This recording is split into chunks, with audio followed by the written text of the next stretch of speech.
What is up, YouTube, and welcome back to the channel. Today I'm heading out to Apple Valley, California, not to do any type of off-roading or overlanding or anything like that, but it's just as exciting. A few months ago, I think it was during Thanksgiving, during the Black Friday sale, I ordered something special for the Land Cruiser, and it's finally ready. It's finally ready to be picked up. I'm heading there right now. I'm super excited.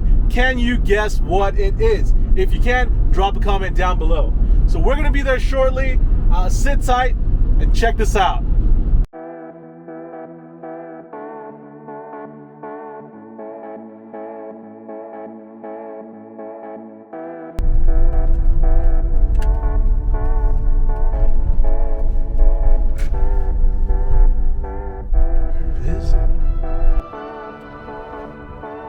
You guys guess yet? We're here. There's no sign on the building. Let's go inside and take a look.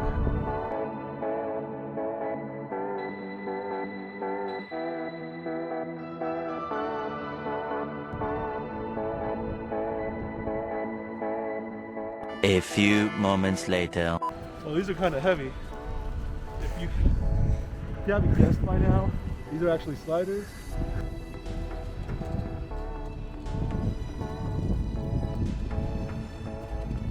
So in case you guys were thinking about picking up some yourself, this is how long the 100 series sliders are. It goes all the way almost to the door of the minivan, so it's pretty big. Okay, now that we got the sliders loaded up, I can't wait to go home and unpack them and see the quality of the sliders. I hear they are pretty good, but we will see for ourselves. But first, one more stop.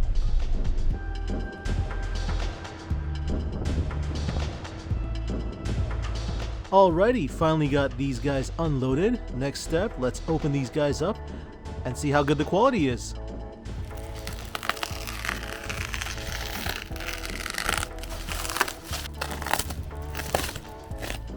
The packaging is so legit.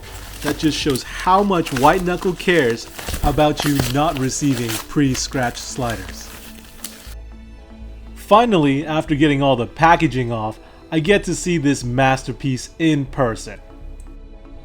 Now, just a few quick specs. This guy uses 3/16-inch thick metal tubing for the main rub rail, as well as the same thickness for the legs going to the mounting tabs that mount against the frame.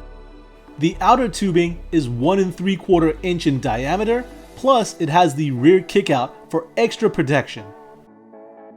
As you can see, I did pay a little bit extra to get the black powder coat option. Now this powder coat is not a shiny black, it's more of like a matte black, and it does look really good. Too bad it's probably gonna get scuffed up. The welds do look kind of blotchy. I'm sure it's the one that does not require gas. I forget if it's a TIG or a MIG weld. Maybe one of you fabricator guys can let me know in the comments. But they do go all the way through, so that's a good thing.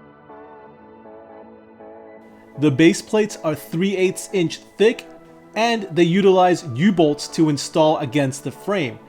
That means there's no drilling required. White Knuckle offers all their sliders with 2 different angle options. The one I have here is the standard 15-degree angled up. They also offer one with 0-degree angle, which that means it's just completely flat. I mean, both should work, but I personally prefer the look of the slight angle. One other option that you can get with these sliders is a partial or a full diamond plate covering. Basically gives you a slightly bigger area for you to put your foot. I did an option for that because the rails are plenty big of an area for you to place your foot, plus it looks super tough without the diamond plate. For the full list of specs and options that you can get, make sure you check out their website at whiteknuckleoffroad.com. The White Knuckle off-road sliders seem to be pretty high quality and definitely heavy duty. If you guys want to see me install these guys on the Land Cruiser next, make sure you go ahead and hit that like button, and for more Land Cruiser and Overland content, don't forget to subscribe. Thanks for watching.